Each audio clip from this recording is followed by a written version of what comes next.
A great defender of American democracy, Judge J. Michael Luttig. Judge Luttig is a former federal judge on the U.S. Court of Appeals for the Fourth Circuit. Judge, good morning to you. Thank you for being with us.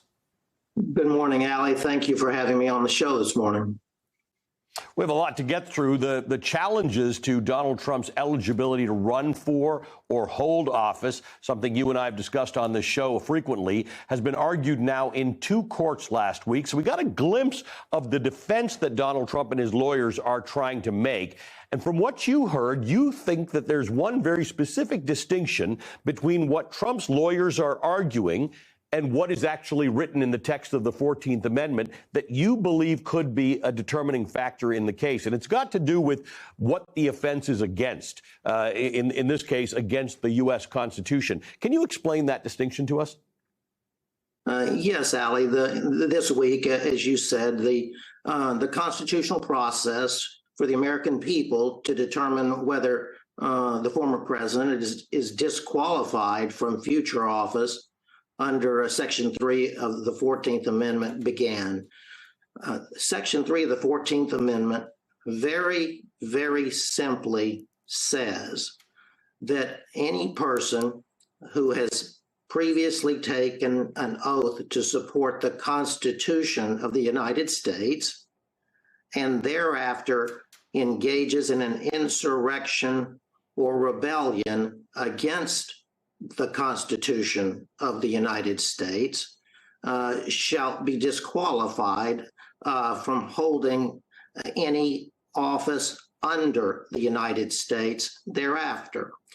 I have, of course, not listened to all the arguments. I've read some of the transcripts, and I've read reporting about the arguments that have been made this week in both Colorado and Minnesota, and even more specifically, I've read some of the questioning by the judges from the bench. And it seems to me that, frankly, all parties to these different litigations in the various states, to this point, have misunderstood Section 3 of the 14th Amendment. As I said, it disqualifies one who is engaged in an insurrection or rebellion against the Constitution of the United States of America. It does not, by its terms, disqualify one who engages in an insurrection or rebellion against the United States or the authority of the United States. And there is a world of constitutional difference between those two. It is, of course, to the former president's advantage for his lawyers to argue that Section 3 disqualifies one who engages in an insurrection or rebellion against the United States or the authority of the United States. But that's not what Section 3 actually says. But in both litigations, Ali, both parties have focused almost exclusively on whether the attack on the United States Capitol of January 6th constituted an insurrection or rebellion against the United States. And then, as to be expected, the former president's lawyers have argued that, well, no, it was not an insurrection at all. And if it were, the former president had nothing to do with that insurrection on the Capitol. Unfortunately, at least as far as I have seen, the challengers to the president's qualification to hold a future office have essentially bought into that wrong argument by the former president's lawyers.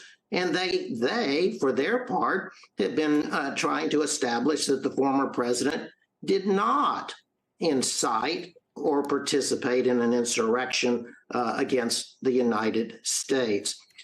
The compelling case under Section 3 for the former president's disqualification is this. His effort to overturn the 2020 presidential election and remain in power, notwithstanding that he had lost that election, constituted a rebellion against the Constitution of the United States, and specifically the executive vesting clause of the United States Constitution, which very simply prescribes that the term of the President of the United States extends for 4 years and 4 years only, unless he is elected or re-elected by the American people. Let me ask you this, because in Minnesota, at least one of the judges on the panel did express some skepticism that they, as in officials at the state level, should be the ones to decide this. One judge said that in her analysis, she found that there are things that, quote, seem to suggest that there is a fundamental role for Congress to play and not the states, that suggests that this is a national matter for Congress to decide, end quote. You and I have talked about this in the past. Obviously, we believe that this will get to the Supreme Court, and perhaps the Supreme Court will understand the argument that you're making about the distinction between a rebellion against the Constitution versus a rebellion against the United States or the authority of the United States. But you have mentioned that a normal reading of the Constitution and the 14th Amendment, Section 3, would say that Congress can make a decision on this front. I hope I didn't say that, Ali. If I did, I certainly didn't mean it.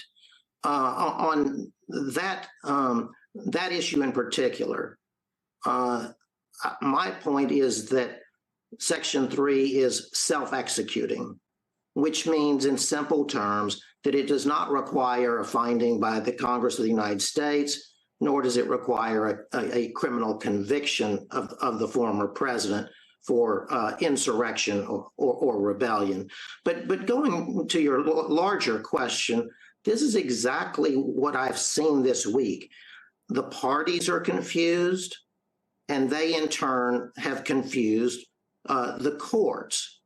So, for instance, the United States Supreme Court will never have any difficulty understanding that the courts, first, the lower courts, and ultimately the Supreme Court of the United States are the proper institutions of government to decide this question.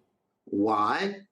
Because it is a pure question of constitutional law, whether the former president engaged in an insurrection or rebellion against the Constitution of the United States.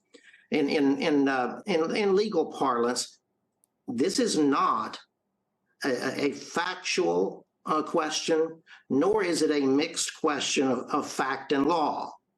Again, to my main point, the former president undertook or engaged in a rebellion against the Constitution when he tried to remain in office, notwithstanding that he had lost the vote of the American people. That was a violation of the executive vesting clause of the United States Constitution. And you are right. You didn't say that it would fall to Congress. You did use the term self-executing. This is why guys like me should never be anywhere close to the law, because that's what I took it to mean. But you're 100% right. You said that it is self-executing, and I appreciate your clarity on that, sir. Always good to see you, Judge. Thank you for being with us. The Judge Michael Luttig is a former federal judge for the United States Court of Appeals for the Fourth Circuit, and he is our go-to when it comes to this particular issue of whether Donald Trump is qualified to run for or hold office under the 14th Amendment of the Constitution. Thank you, Judge.